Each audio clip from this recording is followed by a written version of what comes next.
Thank you guys so much for joining us on today's Creators Live. All right, I'm super excited for today. This is one of my favorite topics that we're going to be covering. As always, turn on your cameras if you can. We've got a bunch of attendees and more than a couple panelists here without their cameras on. If you're an attendee, we're going to invite you to become a panelist. Make sure that you accept that. That's how you can get onto the list to turn on your camera. Thank you so much, Victor Rubio, for that. You guys know the drill by now, those of you who are regulars. We're going to cover some wins. Yasser, you want to take the reins on the win that we, maybe it's a little preemptive win, but what we have going on this weekend? Yeah, of course. But I will share a quick win that happened, and then I'll share a quick win that will happen, and then I'll share a quick win that I wish it would happen. How's that? Awesome. All right. So last week, the leadership team here at OmniPrint and a few of our team members, we attended a seminar. It was all how to grow your business, how to think like an entrepreneur, and we had amazing speakers, celebrities of all kind, and we learned so much. It was an amazing time. Tom Brady was there, Mike Wolver was there, Shark Tank. It was just a lot of great people. So that was a big win for me. So that's the win that happened. The win that's going to happen is this weekend. We have our workshop and it's filling up. I'm super excited. We were just working on the agenda, finalizing it. We have tons of speakers, influencer speakers, and a lot of networking going on. There's going to be a lot of our clients here, both virtually and as well as here in person. So that's the future win. And the one that I'm hoping that would happen, something like, I don't know, our regulars here like Michael or Victor Rubio, who's local, Ron would actually say, you know what, I forgot about this. I will register and be there to see you guys. But I'll leave that up to them to tell me that. Yeah. Victor is not here. I didn't see your name, Victor. Where's your name on the list? I don't know if I'm going to be able to make it this weekend. I got some family things that sort of get in the way, and I gotta take care of that. But I appreciate the invite. All right. Trust me, I love to use that money and get some free ink out of it. But it is, you get 100% credit. I know. It's conflict this time. Apologies. All right, totally understand. I signed up virtually. We won't be there in person, but we'll be there virtually. All right. I'm glad to see that. And what about Ron? Next time. Next time. Okay. Didn't I signed up. I should be on the list, right? Or did I forget? You know what, Ron? While we get this started, I'm going to give it a check here and make sure that you are on the list. Yeah. But all right, virtually, right? Yes. All right. Next time we want to see you all here. Mm-hmm. Yeah, we gotta do our own Creators Live group meetup. Yeah, great. That'd be pretty sweet. All right, back to you, okay. Bryan. All right, let's call on a couple other folks for some wins. Let's see. Let's hear a win. We've got John Bremer here. Thank you so much for joining us. All I want to hear from you is some kind of win that you've had financially or business related, personal, whatever you want to share with us. Some sort of win to help kick off our show today. Well, I guess I'd say that the win is I'm here. I love it. I am actually not an owner yet. Okay.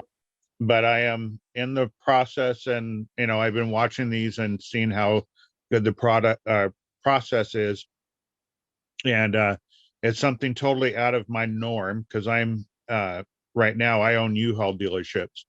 Okay.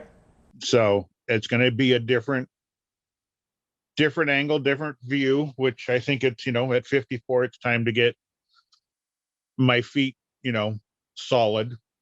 And from what I'm seeing and hearing from what I'm seeing and hearing from everybody is a great win.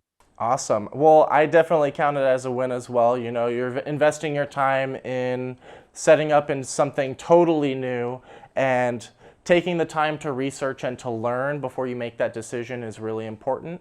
Here at OmniPrint, we encourage everybody to educate themselves and learn as much as you can. And it looks like Yasser has something to add as well. Yeah, thank you, Brian. Yeah, John, welcome. And yeah, great. Please put your phone number in the chat and we'll have somebody contact you and answer any of the questions you might have. You mentioned you're jumping into this new, it's a different world for you. So you'd want to talk to one of our sales specialists and just kind of give you some guidance on what to look for and what's right and what's not.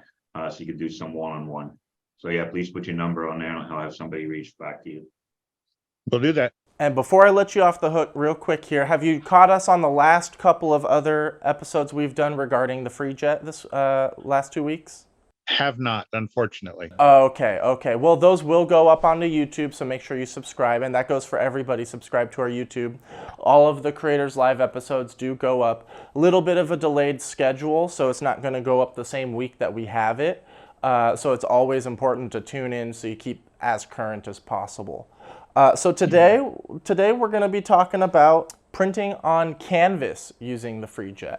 We've had this similar kind of episode a couple of times, but we have a lot of new people coming into the group now, and I think it's a really important pillar in and of itself. So when I say canvas, I'm talking about this sort of canvas, like printable or painting canvas. You can also print things like canvas tote bags. It's a little bit different of a process, but today we're going to be doing that sort of canvas. The type that we're using today is already treated for inkjet printing. So so this one's already treated for inkjet use. So that's what we're using for today. This last couple of weeks, I wanted to make a point of doing everything with just the basics, just with what comes with the machine. So, you know, DTF on the regular platen, DTG on the regular platen, obviously, but we're going to do canvas on this as well. The canvas process will be enhanced by the heated vacuum platen, just like how DTF is enhanced with the heated vacuum platen. A little bit less of a degree of enhancement, but it just makes it so that you don't have to put tape onto your platen. So what I want to show you here is a little bit of prep work that I've done. So I've put a little bit of double-sided tape around the corners, and that's all that's going to be holding it down because we want our print area nice and flat. And there's a right and a wrong way to print on this. We have a question here. Welcome to the family. Go forward with it. FreeJet is, I love it, Hampton. Thank you so much for that endorsement. So all we're going to do, place this down. These particular canvas sheets are 13 by 19. So they're pretty much the perfect size to fill this entire platen. And for those of you who do a lot of direct to film, do keep in mind we also have 13 by 19 in the direct to film now. In the single sheets. John is asking, what is the name of the pre-coated canvas you are using? So today, this one's called Breathing Color Advanced Inkjet Media. I'm sure there's a lot of different ones. This is the one that we have here in the studio for use. But what's important is that it's treated for that inkjet use. That means that you don't have to apply any pre-treatment or anything like that. Another thing that I'm doing, because the front and the back are hanging over my platen a little bit, I do want to just get on eye level and make sure everything's nice and flat. Because what can tend to happen, depending on how the canvas is stored, sometimes it'll curl up on the edges. If you're working with canvas which is already like stapled to the wood frame, then what you would be doing is putting tape directly onto your print bed, and you would need to make sure that your whole canvas with the frame is nice and flat. a lot of the time when they're mounted to the wood, they're not very flat. So that's a big thing to keep in mind. Do we have anyone here today who does canvas regularly? Looks like no. Okay, so this should be important information for all of you. So that's really good. I'm glad I picked this for today. Oh, Maria does. Maria, do you mind telling us a little bit about your process, or were you raising your hand for something else?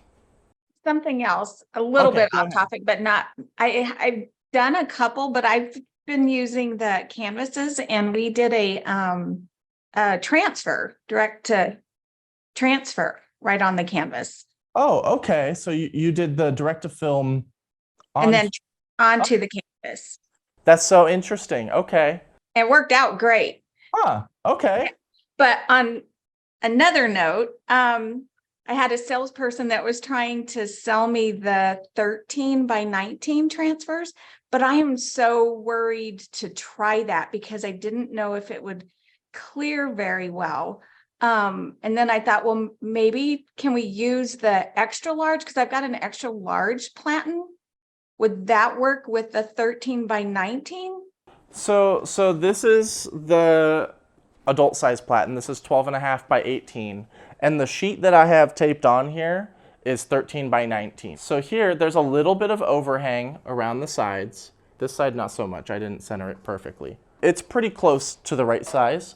So you don't have to worry so much about the overhang. I just want to make sure that everybody's on the same page, that it does have the capability, because this edge that's hanging over does have the capability to be curling up. So you don't want that touching the print head. John says, I print on canvas with my EcoSol printer and dye sublimation process. So that's another way to do it. He's using Sunset Select matte canvas, 17 by 40 from LexJet. And he cuts his sheets to fit. So that's a whole other process. There's a lot of different ways you can do it. The point of today's class is to really show you more things you can do with what you have.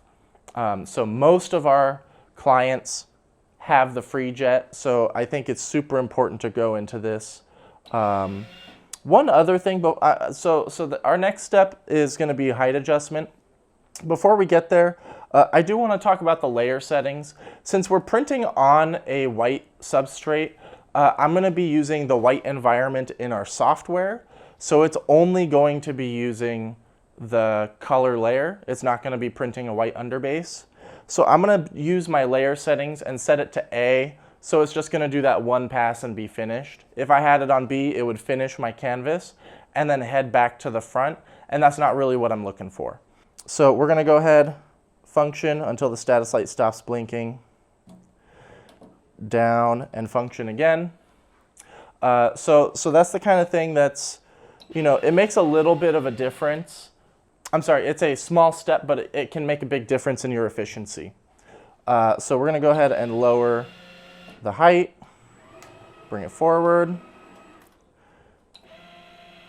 up until it stops, and then stand by. And then once more, I just want to be extra sure that all of my area is nice and flat. So it's looking good. We are ready to print. We have some very nice like landscape environmental photos that I'll be showing you here. Did anyone have any questions about anything that I've talked about so far before I move on? Maria, you still have your hand up. Did you have another question? Did you pre-treat that canvas? No, I did not. So if you're working with canvas that's already mounted onto the wood, typically you will get better results by pre-treating it. With these, they're treated for inkjet use, so it's sufficient for what we're doing. When you're actually, that's a really great point that I kind of glossed over there. When you're working with untreated canvas, DTF is a good option. Alternatively, you can put a very fine mist of the light pre-treat and then heat gun it dry.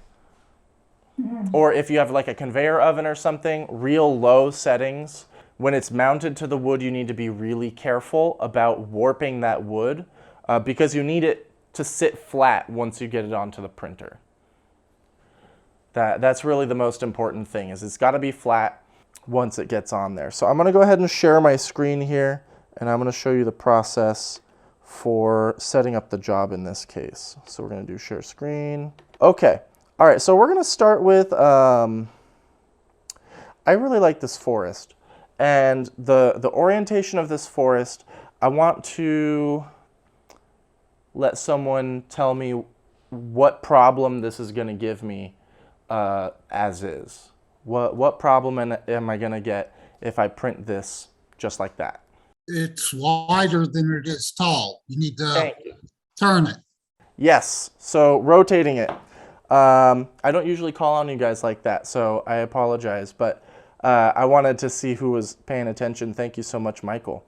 So because our canvas is oriented more tall, we need to make this graphic fit that. So we're going to do image, rotate.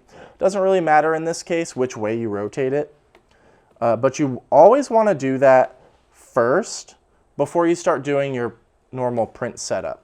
So you're going to go to environment, quality. In this case, we're going to do white cotton because it's a white substrate. We're going to do, this is a huge image, so 12.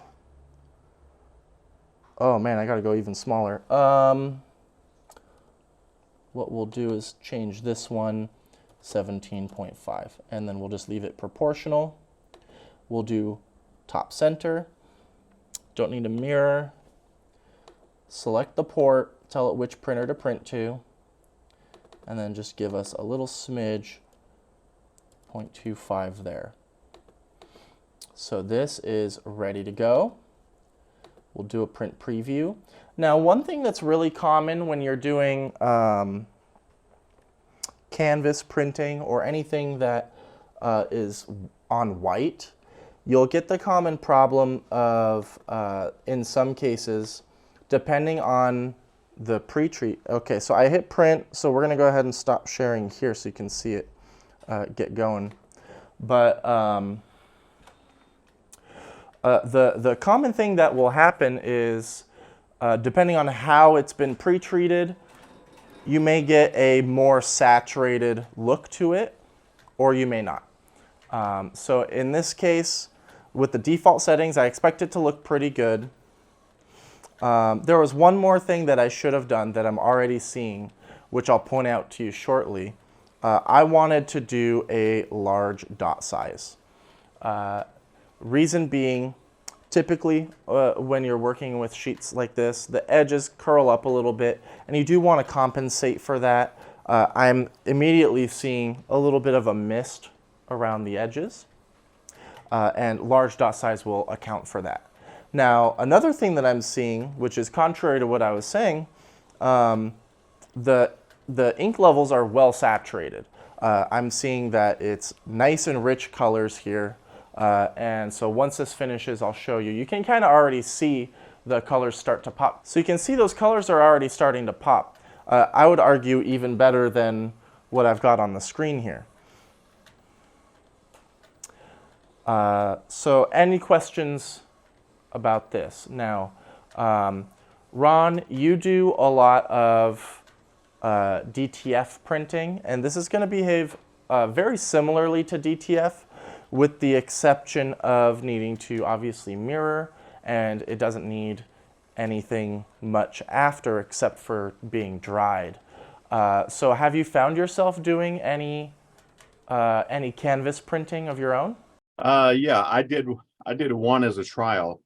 And of course I used the one that had the wooden frame, and you know, spot on as you said. If you heat it too much, then those pine boards that they have in the frame, when they start to dry, they're going to warp. So yeah, learn by trial and error. All right. Do you have any in your shop that you would be able to show us, like a finished product? No, I trashed it, man. Ah, okay. It was that bad. That bad. It was so shameful you threw it in the garbage. I have enough of my, what do you call it? My screw ups laying around, so I didn't need any more. Okay. All right. I'll give you a pass on that one. Yeah. Let's see. Maria, you said that you did direct a film onto Canvas. Do you have any examples handy that you would be able to show the group? Anyone? Does anyone have any examples of Canvas that they've printed? I might have to go into the other room and pull some from the last time we did this. But I have to tell you, it turned out beautiful. It was great. Good to hear. Good to hear. Okay, this is nearly finished, I think. Yeah, it should be almost done. So what we'll do, I'm going to take it off. I'm going to show you guys.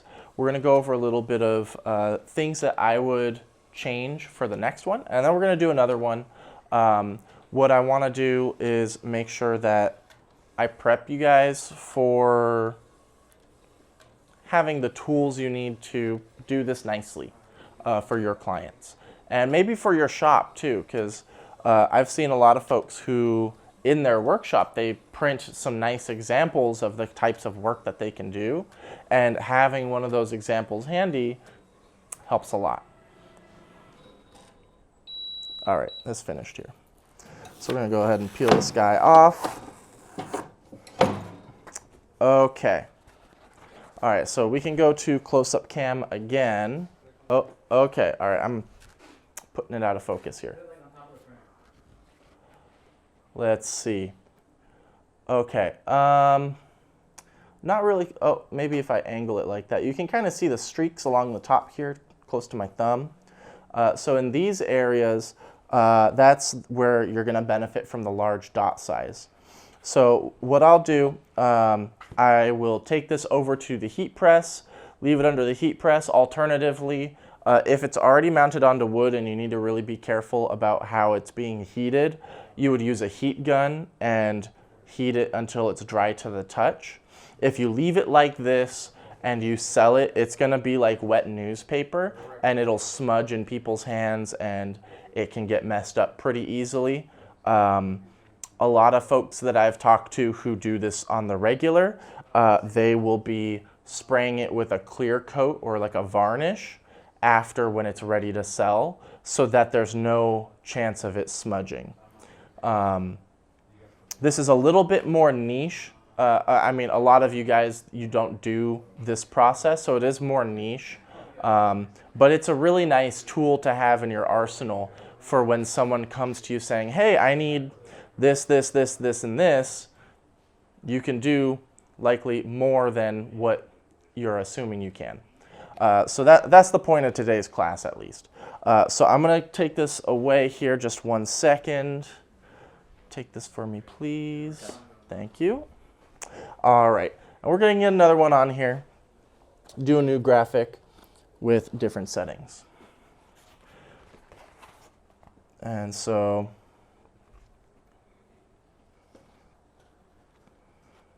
like so, looks pretty good. Boom. Looks good. Much more centered than I had it before. Do the height adjustment again. When working with things like this, where there is the opportunity for the edges to be curled up or for it to be, there's that more opportunity for it to be uneven, I find it's particularly important to adjust the height every time. So I'm going to go ahead and share the screen again here. Here we have it. Okay, so same thing as before. This image is more wide than it is tall, so we're going to rotate it. Excuse me. We're going to choose the white cotton setting. This image is a little bit smaller, so what we might see with this one is it pixelating as I increase the size. We're not increasing it by that much, so it might be a little bit subtle, but it won't be as sharp of an image as what I'm seeing from the forest one we just did. So we'll do, well, I guess let's just increase the size until we reach the maximum in either direction. Okay, I think that's about as good as we can do here. We'll just do center. Do our port. Oh, you know what? We need to do our large dot size. So that's under device options. There's only the one layer this time. And we have two things that will help contribute to a nice clear image when we're working with canvas at like a longer distance or a higher height between the head and our print surface. You're looking at the print direction. So one thing that will help it a lot is unidirectional printing. And then another thing that will help it is the dot size. So this is determining the size of the ink droplets that the head is going to spit out.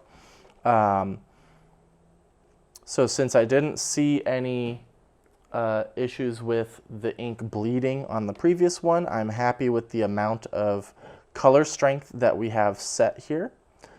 So we're going to do a print preview, make sure it looks normal, it looks good, and we'll go ahead and print it. For some of you who don't have the equipment, this may be a little bit of a deep dive, but I want to use this avenue to show you how much you can modify, how much control that you have through the RIP, and it's just a matter of knowing what settings to click on. There's a lot of versatility here. Maria, you have your hand raised again? Yeah, would you ever choose the photo print as an option in the RIP? Yes, so photo is really good generally when you're working with photos or graphics with a lot of grayscale. If there's very much gray in your graphic or lighter shades like that, the photo environments are very good. But with regular graphics, usually it will desaturate a little bit because it's using gray in some places where you would want black. And since we're talking about the photos, when you're working with printing a photo onto a traditional t-shirt, or anytime there's going to be a white underbase behind your photo, you want to make sure you turn off that highlight generator. So what the highlight generator does is it'll put a little bit more white on top of your color layer or at the same time as your color layer. And for most photos, it's going to make the light reflecting off of skin, it's not going to look right. So rather than being skin tone with light reflection, it'll look like the opposite. So it'll look like the skin is the white color and then the skin tone is the reflection. Edgar, the production guru, do you have any tips about what we're talking about today? Producing photos or canvas prints in general? No, I don't. Actually, you've been doing a great job. So really, everything that you've been talking about is, good information. Okay, okay. Don't butter me up too much. Yeah, keep it up. All right, okay. So someone is asking, what environment are you using to print on the canvas? So we're using the white cotton environment in this case, and it looks like Michelle answered that for me. We just scrolled down in my chat here. So what I want to know is, what do you guys want to know for future Creators Live sessions? We have a content plan already mapped out, but I want to know what you guys are looking to learn, because that's really where the most value gets collected. Today, I think we happened across something that's adding value to most of you. Can anyone confirm this is valuable information? I know Maria's getting her time's worth of value. She's asking a lot of questions, and I really appreciate that. And Michael and Ron and Victor are engaged. And I want to make sure that if you have questions, you're asking them. If you want to know something, you let us know so that we can help to educate you on those topics. I have so many good little nuggets of information floating around in this OmniPrint building, OmniPrint HQ, that if there's something you want to know, I'm sure if I don't know it, I can bring someone on to Creators Live who can talk your ear off about it. Maria, go ahead. I would love to learn more about colors, because sometimes I have a hard time with reds if I'm printing on a red or if I'm printing the color red. So I try to usually go online and get the correct color code on when I'm creating my graphic, but sometimes that doesn't always look the same. And especially like I have a logo now I'm working with, and it's kind of a neon green, but it doesn't print a neon green. So I'd like to learn more about colors and how to adjust those. Okay. Now, I may be able to answer a portion of that. So neon green is historically a pretty difficult color to hit because it's such a vibrant and unique color. One thing I would like to clarify with you, oh, hang on, my printer has stopped. One thing that will greatly affect how your print will turn out is the format it's saved in. So if it's a PNG, it'll take your graphic and convert it to RGB, even if it wasn't an RGB graphic. So if you design it in CMYK and you save it as a PNG, it'll make it RGB. If you have it saved as a PSD, it'll save it in CMYK. A TIFF will save it as whichever one that you designed it in. So that's how you get it the most accurate. But that is something to keep in mind, where sometimes you'll design something, you save it, and then when you bring it into the software, either the software won't let it look right, or either the software won't have it look right, or it'll not print right. So that's something to keep in mind. Obviously, your nozzle check plays a big role in that, so you always need to make sure that your nozzle check is looking good. So there's a variety of factors that go into it. So that's where I would start. So repeat that one more time. Which is the best color coding to use? Because I use, so I the use color. most. I'm sorry. I use if I'm designing it, I'm using Photoshop usually. Okay. So what's the best format to save that in? So you want to save it in. Let's see how. Trying to get the right words for this. You want to save your image in the same way that it was designed. So if in Photoshop you have the option to design it in RGB or in CMYK colors. Okay. So depending on which one of those you've chosen should determine how you save it in order to keep it in the same color format. Okay. So I would have you look in that direction. A more brute force method is to download a little color chart for, like, you could do rainbows, or they have color charts, a swatch of all different colors of red and green and things like that. Print it and then just use the little code, the little color code associated to the color that you want to use. So that's the more brute force method.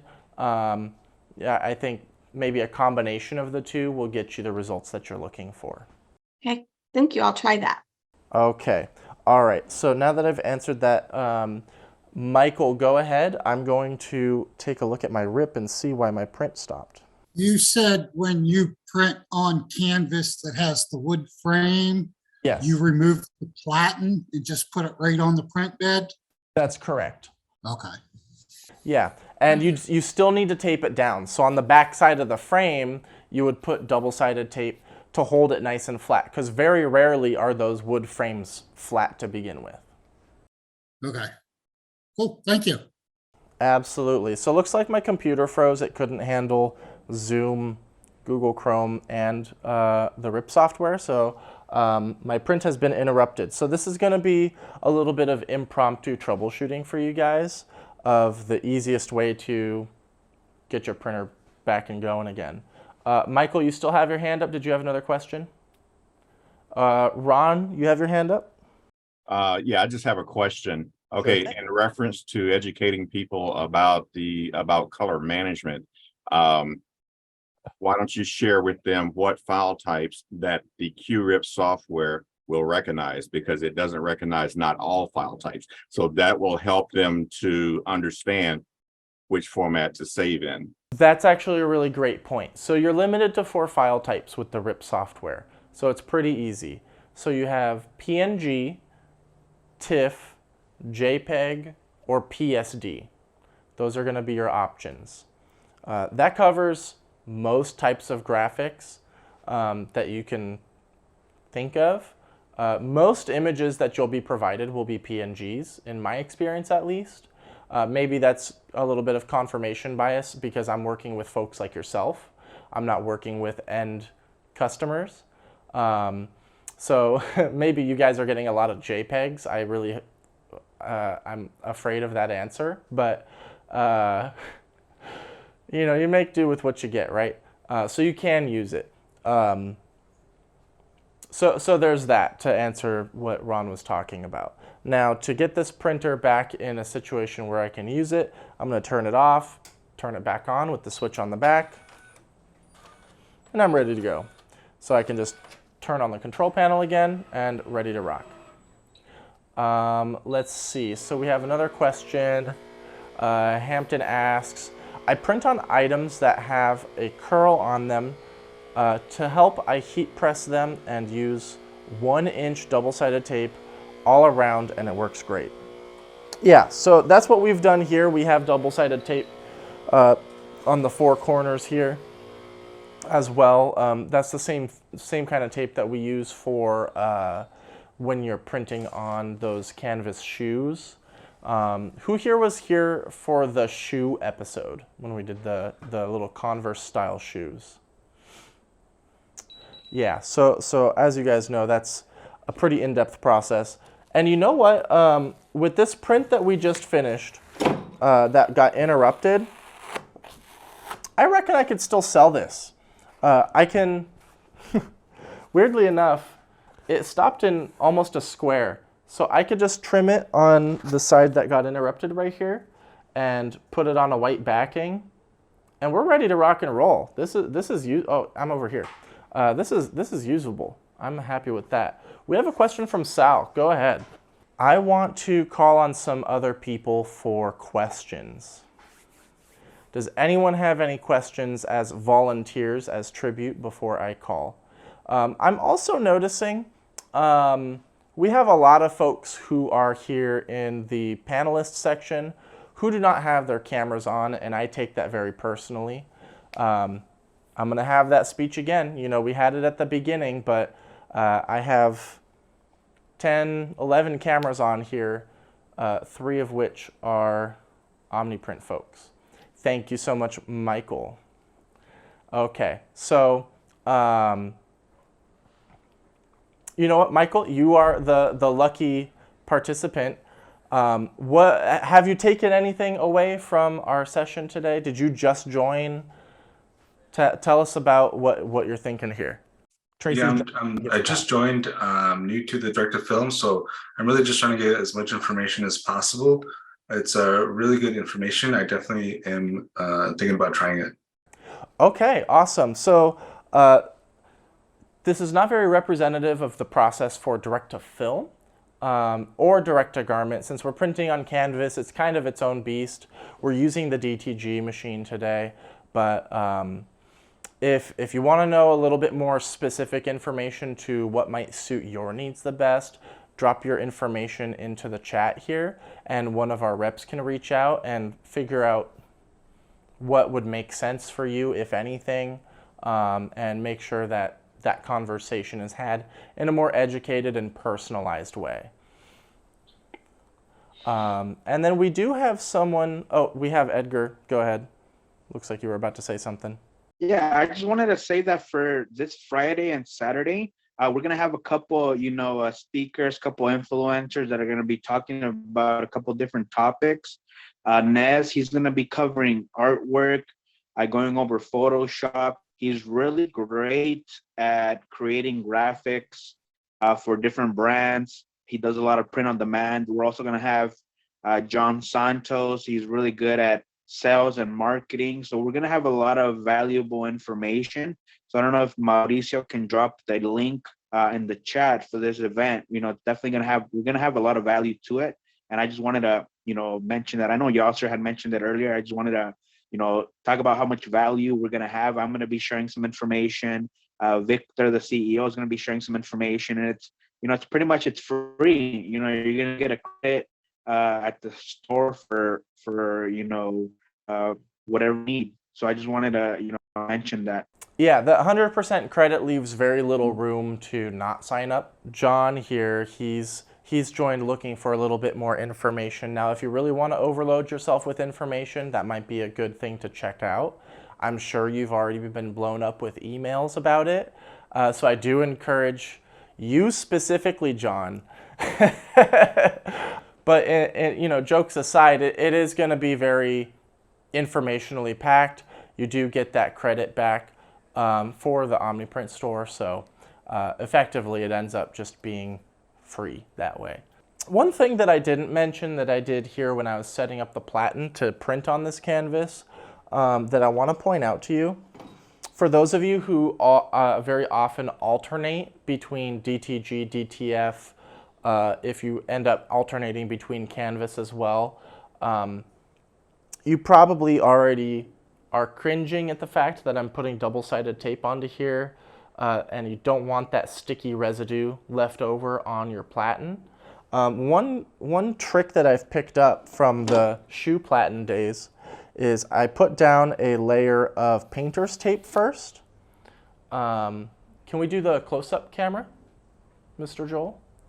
We have substitute Mauricio in today. His name is Joel. I don't know if you guys have seen him a whole lot, but you'll be seeing a lot more of him. So what I've done, I have my double-sided tape on this side, and then I have painter's tape here. So it's super easy to take off, but it has enough grip that, as you saw, when I'm peeling off the canvas, it's not staying on my canvas. So that's a really nice tip. Anytime you need to do stuff with double-sided tape, a little bit of modified platen work there, makes it super easy for cleanup. One thing I would suggest, Brian. Yeah, go ahead. Can you hear me? Yep. I know, some of the people that are watching that do screen printing, they're going to be a little bit more familiar with what I'm talking about. But when I was doing production, we really, put the pallets, the platens to their max. So Yeah. they have pallet adhesive that's traditionally used for the screen printing platens. It's like, just imagine, a big Scotch tape that covers the whole platen. So what we used to do, we would, literally put that tape on all of our FreeJet platens, and then we would use screen printing, mist adhesive, and we would just mist the platens. And then you have that consistent, that's one way. Then they also sell glue for screen printers that you can water down. You can also buy down, water down as well. And we would put it on the actual platen. And then that lasts quite a bit. And then just add a little bit of water, and then it picks up on the stickiness. And that's a tip if you're doing a lot of volume and you just want to go one after the other.